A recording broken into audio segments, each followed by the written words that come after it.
Hey guys, this is Omar from Shout Your Blessings, back for season 2. We're not in our usual studio. We are blessed to be in Italy in a resort called Sypmtoms. We are filming this in front of a live studio audience. Audience, please say hello. Okay. So before I introduce my guest, I'd like to give thanks to God. I'd like to say thank you to Ski Fest for actually giving me the platform to actually do this. I'd also like to thank the hotel for letting us use their facilities. Like you've had a story, you've been through a journey, you've been through menopause, and please tell me about your journey. It's quite a difficult journey actually, and I've probably not told hardly anyone about the journey. So it started off with, in 2017, I had fibroids. The doctor described me as the biggest thyroids he's ever seen, fibroids in his whole history of doing it. So I had my womb removed. So just for the audience, what are fibroids? So basically, females have growths, and in their, it could be inside their womb or on the outside of their womb. And basically they grow because they feed on your periods, basically. And I'd started off, I had 3 small ones probably about 10 years previously, but they'd grown. You might see females with their stomachs a bit enlarged, and you think that we're overeating. It's not overeating, it's just that, the fibroids have grown to a length. Mine were in my back, so I didn't necessarily have the huge protruding stomach, but it was there. And then what I had was, at one point I had a menstrual cycle and a period that lasted 10 weeks. And given that my normal cycle is, I had periods every 8 weeks, because I'm kind of one of those unusual individuals. I don't have a monthly cycle. Having a 10-week period was odd, but I was travelling to Glasgow every week, no time to go to the doctor. So I was just going through this phase, and I hated periods. Any female that has it just doesn't like them. But I was just paranoid about it for the whole 10 weeks. By the time I got back and said to the doctor, oh yeah, and I just had he went, what? He said, why didn't you come and see me? So he sent me to go and basically have a scan, and they found fibroids. At that point, they were really small, about the size of golf balls. And then 10 years later, I had the same, this time it was 6 weeks, and when I went then, he said they are the biggest fibroids he's ever seen. And he just said, well, you're at an age where you're not going to have children anymore. Why don't you just have a hysterectomy? I said, yes. Spoke to my mum about it. She said, well, you don't need it anymore. Just go ahead and do it. So going through the process was really difficult. I'd never had an operation before. He was, what surgeons are like, very matter of fact about having the surgery.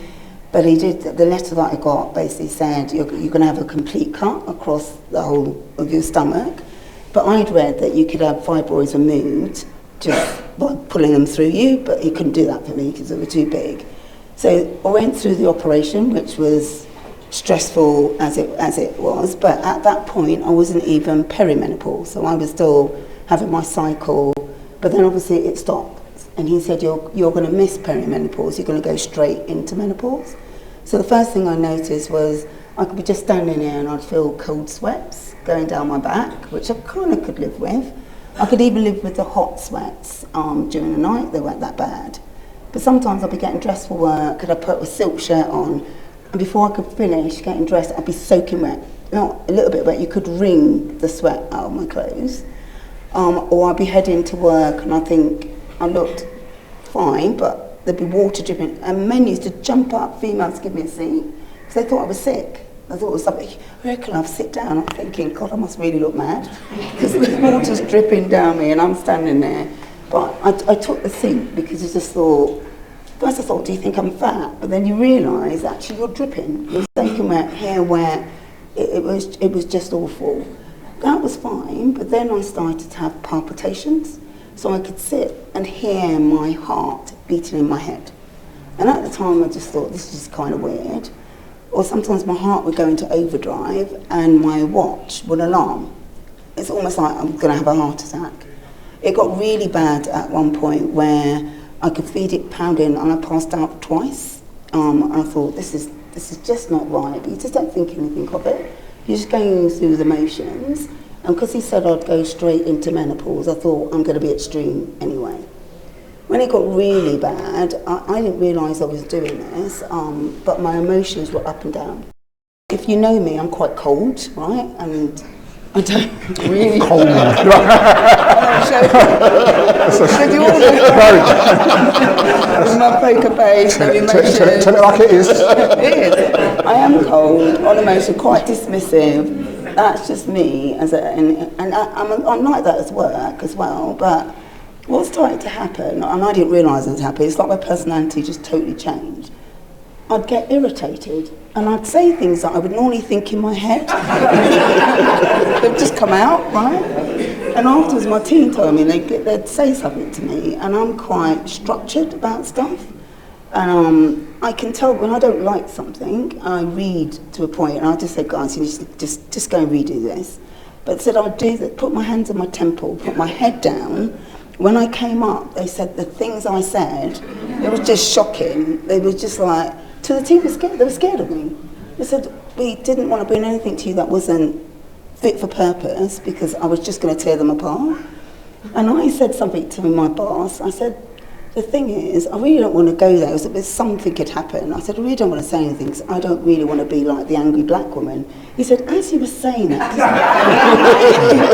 we really need to have a conversation. So I said, what do you mean? He said, well, you're kind of a bit angry all the time. I was looking at him thinking, well, you're mad. I said, I'm not angry, I never show any emotion. He kind of goes, look, my wife is going through this thing where I can't even talk to it. You're kind of in the same space. Kind of dismissed it. And then my daughter, but a couple of weeks later, my daughter took me for, let's go for a drive. So we went for a drive. I said, Mum, I think that you're really in this menopause thing. I've been reading about it. I said, what are you talking about? And she said, well, it's me and my sisters and her, we have three-way calls. She said, all of a sudden you get angry and you put the phone down. I don't want to speak. I was like, yeah, because you're not talking rubbish. So, but Mum is just not like you, and if you're not doing that, you're crying. So I'd get emotional and cry, and it's just not me. I don't cry. I'm just not a crier. The one thing my mum would say about me as I was growing up, you didn't cry about anything, but I cry in my head, not out. I just think it's just a weakness. Just don't do it. So I was angry, crying, heart going into overdrive, etc. And then we had this session, it was about 6 of us partners. We just decided, we were doing it in groups, to be honest about what we were feeling at work. So everyone had gone through their emotions, and they came to me, I said, oh, I'm absolutely fine. That's how I started. They went, but are you really? So I was going, they were telling me what I was doing at work, and I said, well, I don't know what's going on, but I kind of feel odd.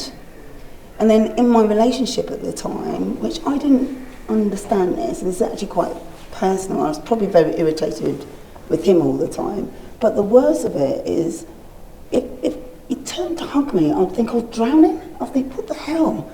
And you'd stiffen up because you just felt like that. But I don't think I realised I was doing it. It was just, I felt hot, bothered and irritated by everything that went on around me. But yet, I thought this was just normal. Everybody else was the problem, not me. So when we had the partner, we were talking about it, and one of the partners said to me, look, my wife went through this. You really need to see someone about it. So I was going to the hospital with my daughter, and I rang the doctor and told him what was going on. And he said, well, you had your hysterectomy 3 years ago. You can't be in menopause now, but let's get some bloods done while you're there. When I did the blood levels, he said they were extremely high. He said, you're deep in menopause. This is just, he doesn't know how I've been coping.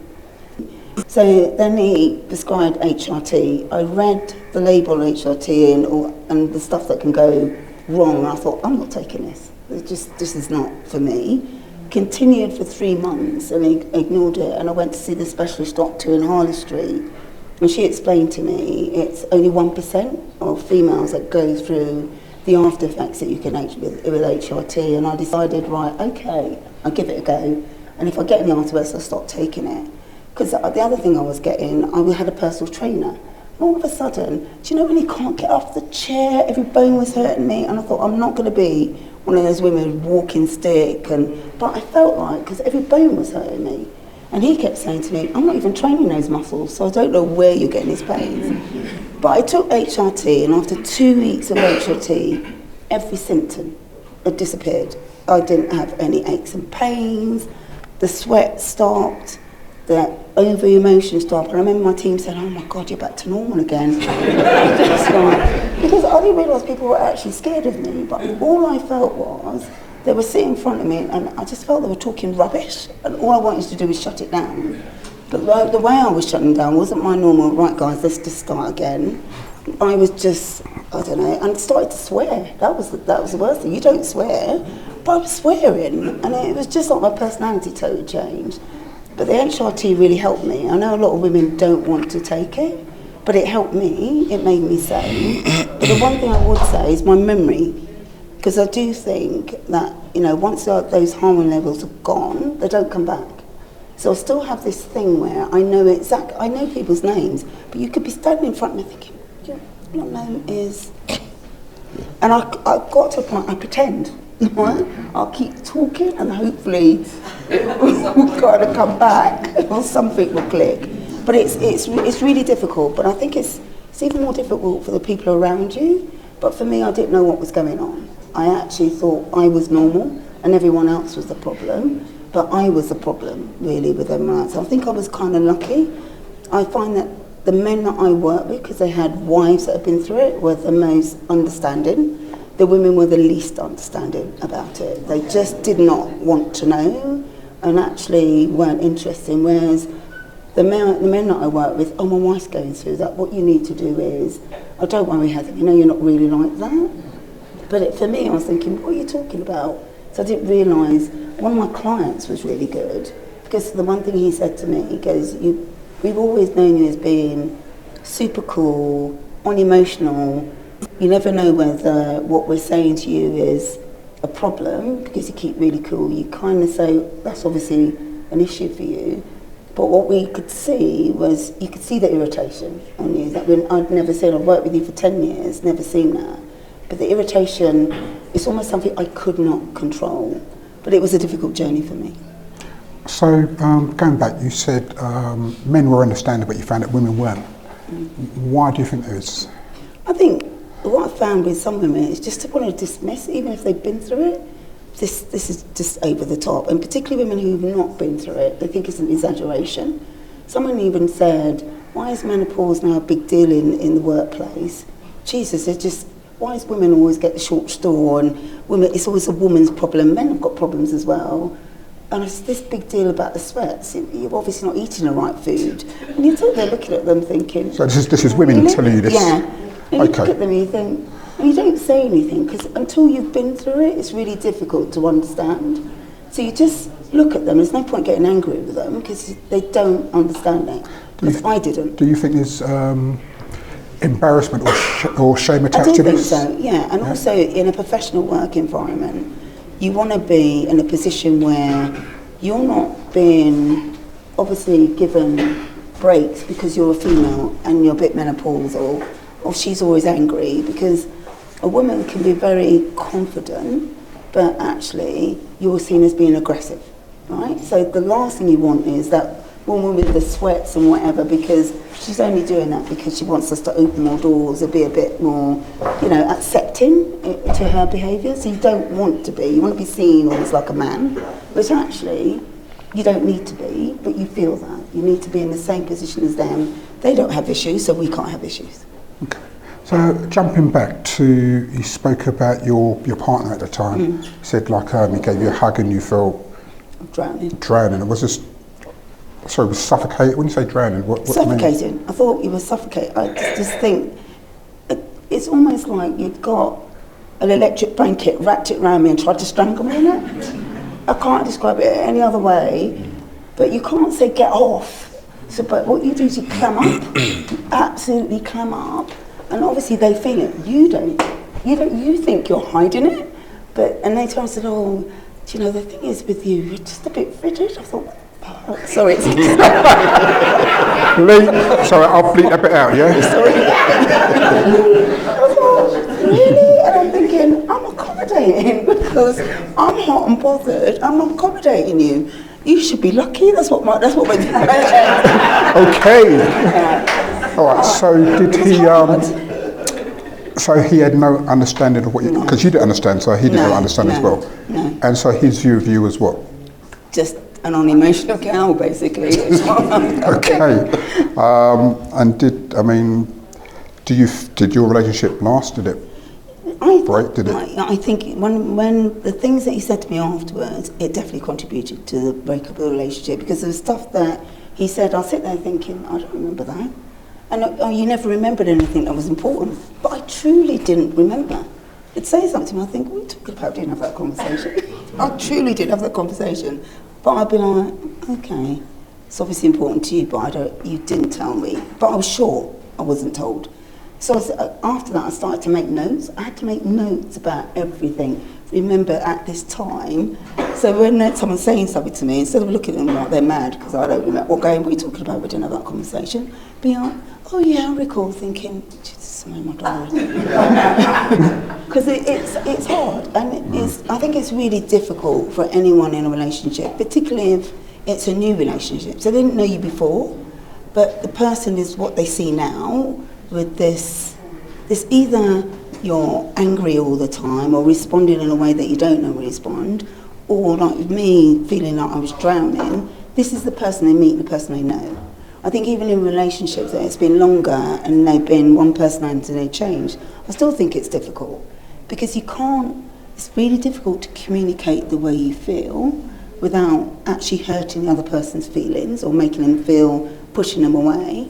But it's also, you don't understand what you're feeling. So I just think it's a difficult thing. But when you're out the other end and you look back, you think, Jesus, how could anyone even want to deal with me? Because I was difficult. And that's why I said, like, there's a view of like women who are actually going through that. Yeah. Men have this. Men are obviously ignorant to most of the menopause symptoms. The only one they know is like, she's sweating all the time and she's angry. But obviously, as I mentioned before, there's a lot more going on. And as you just heard, like Heather going through the menopause had a direct effect on her relationship. So you've got to think about how many relationships that we've been through, that like you've been talking to the men that you've been with a woman, and because you don't fully understand what she's going through, you're just thinking she's being unreasonable. When like if we had a bit more foresight and we knew what was going on, we might be a bit more accommodating, a bit more kinder, a bit, and that's difficult. It's difficult for men, you know what I mean? Having that a woman like angry with you for no reason. I mean, and you're just like, what's going on? You know what I mean? You just don't get it. Like what? So yeah. So this is a good awareness. Like as guys, we just need to be a bit more aware and be a bit more kind. Because look, we're all at that age. I mean, as a perimenopause will start at 36, yeah, and it goes on for years. And so we're all going to be affected, whether it's like a partner, or a parent, or a child, or whatever. We've got menopausal women around us, or women that are going into menopause, or women that are coming out. So, it's just a good awareness. Also, Heather spoke about her workplace.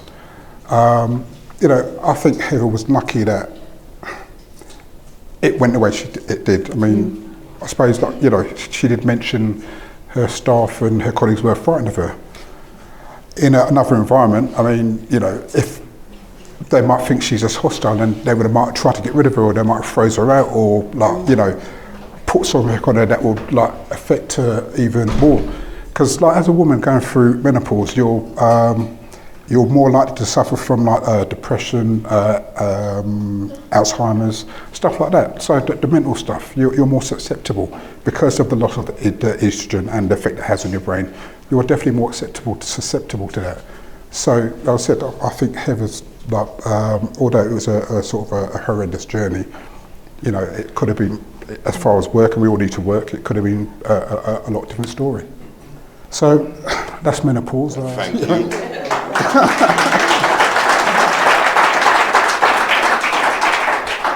Guys, thank you for turning up. It's been a wonderful turnout. Been blessed to have this platform for both Heather and Frank to talk, and it's been an education for me. I hope it's been an education for you. So have a look at on a YouTube channel, Shout Your Blessings. It will be up in about a few weeks' time after I've had it edited. It will be up. So, and please subscribe to the channel and support me so that I can do more of this. Give yourself a round of applause.